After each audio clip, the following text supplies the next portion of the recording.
Welcome to my channel for smart learners.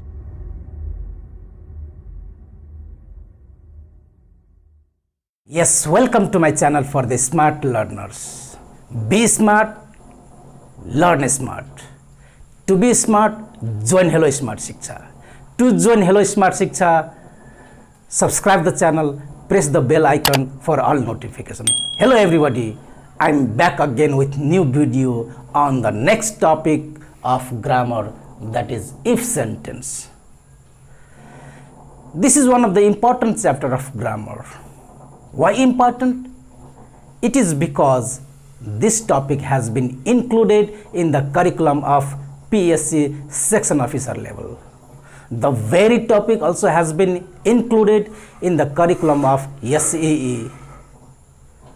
Likewise, this topic also has been included in the curriculum of class 9 and 10.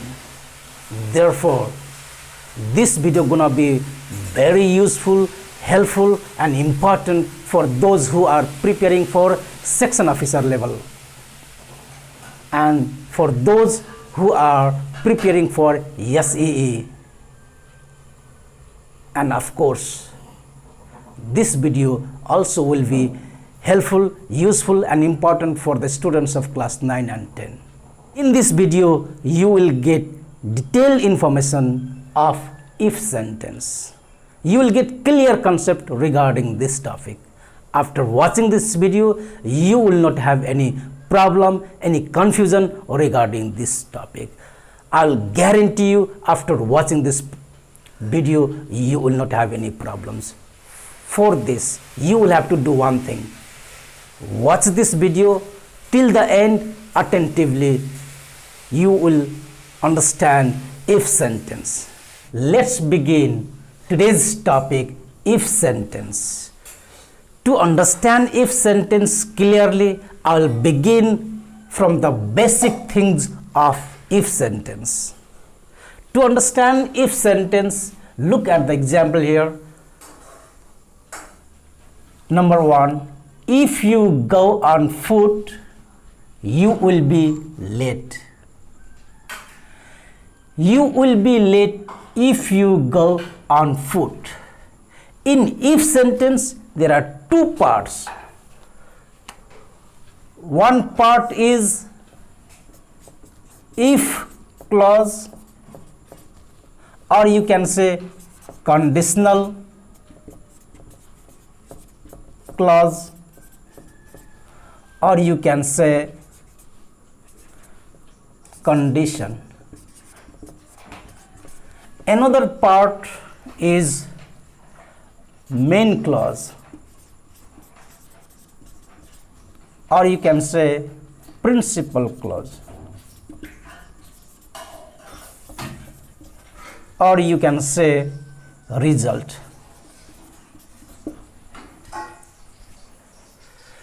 Look at the first example here. If you go on foot, you will be late. Here is comma. This is one part and this one is another part.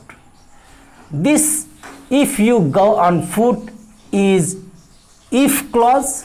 This part is called if clause, or you can say conditional clause, or you can say condition. This part before the comma and after the comma, this part is known as main clause, or you can say principal clause, or you can say result. Similarly, look at this second example. You will be late if you go on foot.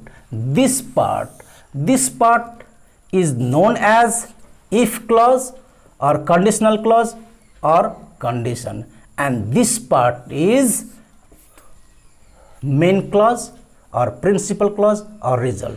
Two parts here. And now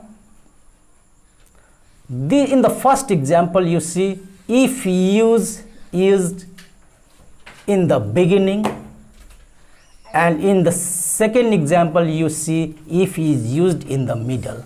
That means if clause or conditional clause can be used in the beginning or you can use in the end. One more thing, I have written here if clause and the topic is if sentence. So don't get confused. What is the difference between sentence and clause? Let me elaborate it. Clause, sentence.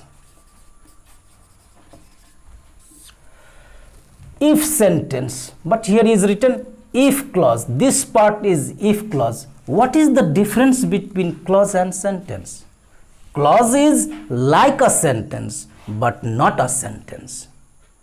Why it is not a sentence? Because clause does not have independent meaning. Clause needs other part of sentence for complete meaning, but sentence has complete meaning. That's why clause is like a sentence. Like a sentence means here maybe subject, verb, object, maybe other parts, but it doesn't have complete meaning. It depends upon other part of sentence for complete meaning. Look at this example. If you go on foot, this is if clause. It doesn't have complete meaning. For complete meaning, it depends this part of sentence. You will be late. So this one is clause and this one is also clause. Main clause or principal clause. This one is if clause or conditional clause. And the whole part, whole sentence, if you go on foot, you will be late. This whole from beginning to the end till full stop. This is if sentence. From here to here if sentence. From here to here if sentence. But from if to comma, this one is if clause. And this one is main clause. And in second example, this one is main clause or principal clause and this one is if clause. Now let's begin the types of if sentence. There are 4 types.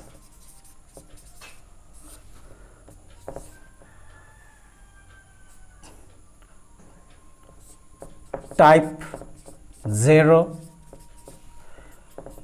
type 1, type 2 and type 3. Now let's begin with type 0. In 0 type or type 0 in the first type, here the rule or the structure, you will have to know this one. If plus simple present and the next part also will be simple present. 0 type ma if भएको sentence simple present ma छ भने next part पनि simple present ma हुन्छ.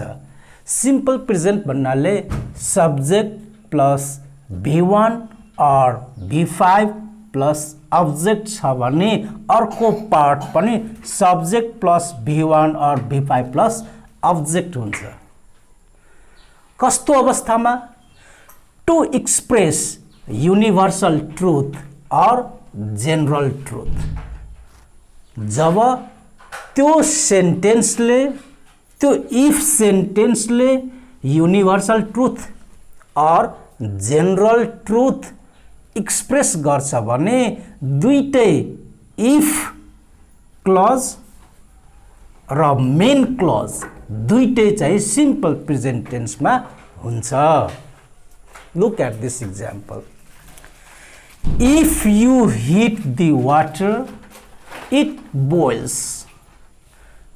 यो if clause simple present tense मा छ. त्यस्तै main clause पनि simple present tense मा छ. Because it express universal truth. If you heat the water, it boils. If the water is boiled, it changes into steam. यो पनि के त universal truth हो. Universal truth भन्नाले everywhere true. If the water is boiled, it changes into steam. यो passive मा छ. Passive simple present को passive form मा छ. चाहे त्यो एक्टिभ or passive जुन फर्ममा भए पनि सिम्पल प्रेजेन्ट टेन्समा छ भने नेक्स्ट पार्ट पनि सिम्पल प्रेजेन्ट टेन्समै हुन्छ. त्यस्तै if people smoke they get poor health. This is general truth. If people smoke, they get poor health. Students do not learn fast if teacher is not competent. This one is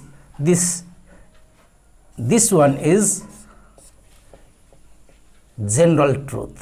So when if sentence express universal truth or general truth, जब if sentence ले universal truth or general truth express गर्छ भने हामीले दुईटैलाई simple present टेन्समा राख्नुपर्ने हुन्छ. If क्लोजलाई पनि simple present टेन्समा, अर्को main क्लोजलाई पनि सिम्पल प्रेजेन्टमै राख्नुपर्ने हुन्छ. हामीले इफ को ठाउँमा व्हेन राख्न सक्छौं. यदि त्यो सेन्टेन्सले universal truth or general truth express गर्छ भने यसमा हामी व्हेन को ठाउँमा इफ अथवा व्हेन राख्न सक्छौं. यसको मतलब व्हेन बाट सुरु भएको छ भने र सिम्पल प्रेजेन्ट छ भने अर्को पार्ट पनि सिम्पल प्रेजेन्टमै हुन्छ भन्ने कुरा बुझ्नु. कस्तो अवस्थामा? Universal truth or general ट्रुथमा. यसबाट सेन्समा मिनिङमा कुनै डिफरेन्स हुँदैन. जस्तै let's give you example. When the water is boiled, it changes into steam. Or you can say, if the water is boiled, it changes into steam. There is no difference between this sentence and this sentence in meaning. दुईटैले के गर्छ त universal truth और universal truth express गरिरहेको छ यो सेन्टेन्सबाट. यो अवस्थामा पनि हामी सिम्पल प्रेजेन्ट टेन्स दुईटै लेख्छौं. जब व्हेन बाट सुरु भएको छ र युनिभर्सल ट्रुथ एक्सप्रेस गर्छ भने दुईटैलाई हामी सिम्पल प्रेजेन्ट टेन्समा लेख्न सक्छौं. त्यसैले यहाँ मैले दिएको छु when plus simple present, next part also simple present. When this sentence express universal truth or general truth. For your additional information, I brought this one. अब हामी if र unless को डिफरेन्स बुझौं. त्यो बुझ्नको लागि दुईटा एक्जाम्पल हेरौं त. If you heat the water, it boils. Unless you heat the water, it does not boil. अब यो unless भनेको if not हो. If not. Unless you heat the water. it doesn't boil. पानीलाई नतताएसम्म यो उम्लिदैन भन्ने सेन्स। यसको यदि पानी ततायो भने अर्थात तताउँछौ भने यो उम्लिन्छ। This one is in positive, this one is in negative. This is the difference between if and unless. यो जहिले पनि के हुन्छ त नेगेटिभमा आउँछ अर्थात नेगेटिभ सेन्स दिन्छ। यसको प्रिन्सिपल क्लज अर्थात मेन क्लज चाहिँ प्राय नेगेटिभमै हुन्छ यदि अनलेस प्रयोग भएको छ भने है। अनलेस प्रयोग भएको छ भने प्रिन्सिपल क्लज नेगेटिभमा हुन्छ किनभने यसको सेन्स चाहिँ इफ नट हो। Unless you hit the water, पानी नतताएसम्म इट डज नट बोइल, यो उम्लिदैन। In this way we can find the difference between if and unless. अब हामी टाइप 1 सुरु गर्छौं। टाइप 1 मा यो स्ट्रक्चर हेरौं, यो रुल हेरौं। if plus simple present, the next part मा के हुन्छ त सब्जेक्ट प्लस shall पनि हुन सक्छ, will पनि हुन सक्छ, may पनि हुन सक्छ, can पनि हुन सक्छ प्लस V1। यसको मतलब shall प्लस V1 हुन सक्छ, will प्लस V1 हुन सक्छ, may प्लस V1 हुन सक्छ र can प्लस V1 हुन सक्छ। यदि if clause, यदि if clause simple present tense मा छ भने मेन क्लज चाहिँ मा के हुन्छ subject plus shall or will or may or can plus V1 हुन्छ। सिम्पल प्रेजेन्ट टेन्स मा छ भने के if clause or conditional clause। यो प्रेजेन्ट कन्टिन्युअस मा पनि हुन सक्छ है। यो प्रेजेन्ट कन्टिन्युअस मा छ भने पनि के हुन्छ त subject plus shall or will or may or can plus V1। Subject plus is, am, are plus V4 plus object. यो प्रेजेन्ट कन्टिन्युअस को स्ट्रक्चर हो। त्यस्तै यो पार्ट इफ क्लज चाहिँ प्रेजेन्ट पर्फेक्ट मा पनि हुन सक्छ। प्रेजेन्ट पर्फेक्ट को स्ट्रक्चर के हो त सब्जेक्ट प्लस हैज और हैव प्लस V3। यो इफ क्लज चाहे सिम्पल प्रेजेन्ट टेन्स मा छ भने वा प्रेजेन्ट कन्टिन्युअस मा छ भने वा प्रेजेन्ट पर्फेक्ट मा छ भने यतापटि subject plus shall or will or may or can plus V1 हुन्छ। Look at this example. If you help me, I shall be happy. यसमा चाहिँ will पनि हुन्छ है। we र shall चाहिँ आजकल इन्टरचेन्जेबली युज भइरहेको छ। shall को ठाउँमा आजकल आइले will पनि युज भइरहेको छ। त्यसैले यहाँ will पनि लेख्दा केही फरक पर्दैन।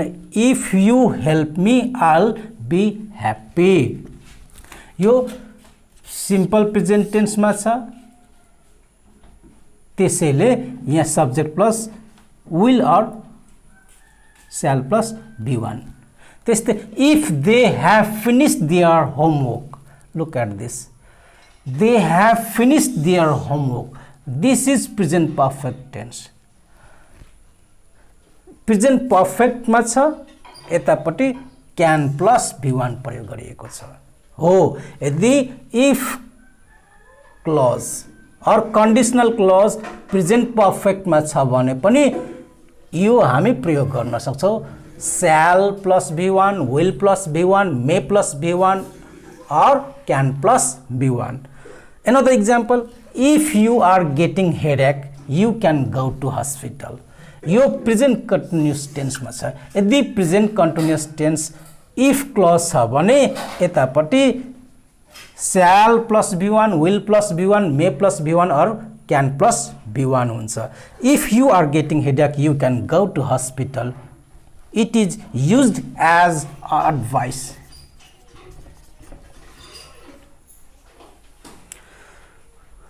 यसरी टाइप 1 मा यदि इफ क्लज सिम्पल प्रेजेन्टमा छ भने और प्रेजेन्ट कन्टिन्युअसमा छ भने और प्रेजेन्ट पर्फेक्टमा छ भने मेन क्लज और प्रिन्सिपल क्लजमा के हुन्छ त सब्जेक्ट प्लस स्याल हुन सक्छ, विल हुन सक्छ, मे हुन सक्छ, क्यान हुन सक्छ प्लस B1। टाइप 1 मै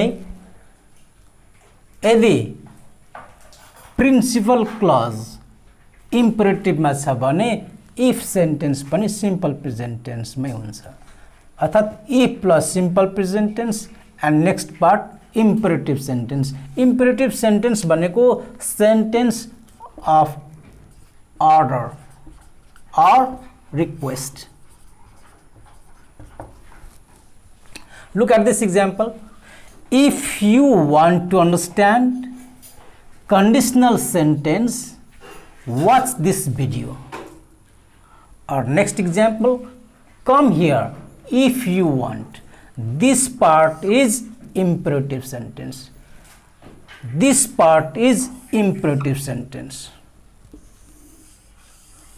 This part is imperative sentence. Watch this video. This is order. Okay? कहिलेकाहीँ if sentence पछाडि आउन सक्छ, कहिलेकाहीँ अगाडि आउन सक्छ। यदि if clause अथवा conditional clause अगाडि आयो भने यसको पछाडि हामीले कमा राख्नुपर्ने हुन्छ। यदि पछाडि आएको बेलामा हामीले कमा राख्नु पर्दैन, बीचमा। यो प्रिन्सिपल क्लज र इफ क्लज को बीचमा कमा राख्नु पर्दैन यदि इफ क्लज चाहिँ पछाडि आएको छ भने। तर इफ क्लज अगाडि आएको छ भने त्यसको इफ क्लज को पछाडि हामीले कमा राख्नु पर्ने हुन्छ। जस्तै यहाँ त्यस्तै यहाँ हेर्नुस्, if you want to understand conditional sentence comma दिएको छ, किनभने इफ क्लज चाहिँ अगाडि आएको छ, त्यसैले यहाँ कमा भएको छ र यो प्रिन्सिपल क्लज हो। If you want to understand conditional sentence watch this video. तर यसमा कमा राखिएको छैन, यसमा कमा राखिएको छैन। Come here if you want, full stop, बीचमा कमा राखिएको छैन। त्यसैले इफ क्लज चाहिँ पछाडि आएको छ भने हामीले कमा राख्नु पर्दैन, तर अगाडि आएको अवस्थामा हामीले कन्डिसनल क्लज अथवा इफ क्लज को पछाडि हामीले कमा राख्नु पर्ने हुन्छ। अब हामी टाइप 2 सुरु गर्छौं। टाइप 2 मा if plus subject plus V2 अथवा यसमा सिम्पल पास्ट लेख्न पनि सकिन्छ, simple past. If plus simple past छ भने यतापट्टि सब्जेक्ट प्लस वुड और subject plus should or would or could or might plus V1 हुन्छ। सिम्पल पास्ट भनेको subject plus V2 plus object. Subject सँग V2 आएको छ भने नेक्स्ट प्रिन्सिपल पार्ट और प्रिन्सिपल क्लज में चाहिँ should or would or could or might plus V1 हुन्छ। एक्जाम्पल हेरौं, if she called me I might go there. This one is simple past. If लागेको क्लज चाहिँ सिम्पल पास्ट में भएको हुनाले यहाँ माइट प्लस V1 भएको हो। त्यस्तै if you studied in detail you would get clear concept. यो पनि सिम्पल पास्ट में रहेको छ, सब्जेक्ट सँग V2 आएको छ र त्यसैले यहाँ वुड प्लस V1 भएको हो। त्यसैले इफ भएको क्लज अथवा कन्डिसनल क्लज सिम्पल पास्ट में छ भने नेक्स्ट प्रिन्सिपल क्लज में वुड प्लस V1 हुन्छ, अथवा शुड भने पनि हुन्छ, would could might plus V1 हुन्छ। यो हामीले सम्झिनु पर्ने हुन्छ। त्यस्तै नेक्स्ट सिचुएसन में if I were dot dot dot छ भने नेक्स्ट पार्ट में subject plus should or would or could or might plus V1 हुन्छ। त्यसको एक्जाम्पल हेरौं, if I were the prime minister I would control the corruption. If सँग I were आएको छ है, I were the prime minister comma I would control, would plus V1 आएको छ हो। यो कुरा हामीले सम्झिनु पर्ने हुन्छ। इफ सँग आई वेयर छ भने यतापट्टि चाहिँ अर्थात् प्रिन्सिपल क्लज चाहिँ subject plus would plus V1, sorry should plus V1, would plus V1, could plus V1 or might plus V1 हुन्छ। Sometimes were come in front, look at this, were plus subject छ भने पनि है, where plus subject छ भने पनि अर्को principal क्लजमा subject plus would, should, could, might plus V1 हुन्छ। Look at this example, were I a bird I would fly all over the world. यसरी sometimes were can come in front, were अगाडि आएको छ भने if लागेको हुँदैन है। If लागेको नभए तापनि हामीले यो रुल्स प्रयोग गर्नुपर्ने हुन्छ। यहाँ कहाँ गयो, would sorry should plus V1, would plus V1, could plus V1, might plus V1। त्यस्तै अनलेस प्लस सिम्पल पास्ट छ भने अर्कोमा पनि के हुन्छ त, would, wouldn't, shouldn't, couldn't, mightn't plus V1 हुन्छ है। प्राय किनभने अनलेस आएको छ भने प्रिन्सिपल क्लज चाहिँ प्राय नेगेटिभ फर्ममा हुन्छ है। अब हामी टाइप 3 सुरु गर्छौँ। टाइप 3 मा if plus past perfect plus object छ भने उतापट्टिको प्रिन्सिपल क्लजमा के हुन्छ त, सब्जेक्ट प्लस वुड ह्याभ और शुड ह्याभ और could have, might have plus V3 हुन्छ। पास्ट पर्फेक्ट छ भने पास्ट पर्फेक्टको स्ट्रक्चर के हुन्छ त, subject plus had plus V3। If सेन्टेन्समा के हुन्छ त, पास्ट पर्फेक्ट छ भने पास्ट पर्फेक्ट भनेको subject plus had plus V3। If सेन्टेन्समा subject plus had plus V3 छ भने उतापट्टि चाहिँ के हुन्छ त, subject plus would have, should have, could have, might have plus V3। यससँग सम्बन्धित इक्जाम्पल हेरौँ। If you had helped me I would have finished the work. यतापट्टि ह्याड प्लस V3 छ, त्यही भएर उतापट्टि चाहिँ के हो त, वुड ह्याभ प्लस V3 भएको हो। त्यस्तै next example, I would have gone to the party had invited me. यहाँ वुड ह्याभ गन छ, वुड ह्याभ प्लस V3 छ, किनभने इफ क्लजमा के छ त, ह्याड प्लस V3 छ। हामीले सम्झिनु पर्ने हुन्छ, इफ सँग ह्याड प्लस V3 अर्थात् पास्ट पर्फेक्टमा छ भने प्रिन्सिपल क्लज चाहिँ के हुन्छ त, वुड ह्याभ प्लस V3 हुन्छ। अब नेक्स्ट सिचुएसन हेरौँ। Had plus subject plus V3 छ भने पनि हामी उतापट्टि would have, should have, could have, might have plus V3 गर्छौँ। कहिलेकाहीँ इफ नदिएको हुनसक्छ है, त्यस्तो अवस्थामा चाहिँ हामीले ह्याड अगाडि रहेको देख्छौँ। Had plus subject plus V3 अनि यतापट्टि हामी यो लेख्छौँ। अब योसँग सम्बन्धित इक्जाम्पल हेरौँ। Had he visited the zoo, he would have seen various types of animals. यो अवस्थामा इफ दिएको हुँदैन, had चाहिँ अगाडि प्रयोग भएको हुन्छ। had हुन्छ अनि सब्जेक्ट हुन्छ अनि V3 हुन्छ। यस्तो अवस्थामा पनि हामी के लेख्छौँ त, would have, should have, could have, might have plus V3। अब unless लागेको हेरौँ। Unless you had had a lot of money, he would not have bought the car. अब यसमा पनि ह्याड प्लस V3 छ। एउटा ह्याड एक्सिलरी भर्बको रूपमा प्रयोग भएको छ भने अर्को ह्याड चाहिँ मेन भर्बको रूपमा प्रयोग भएको छ।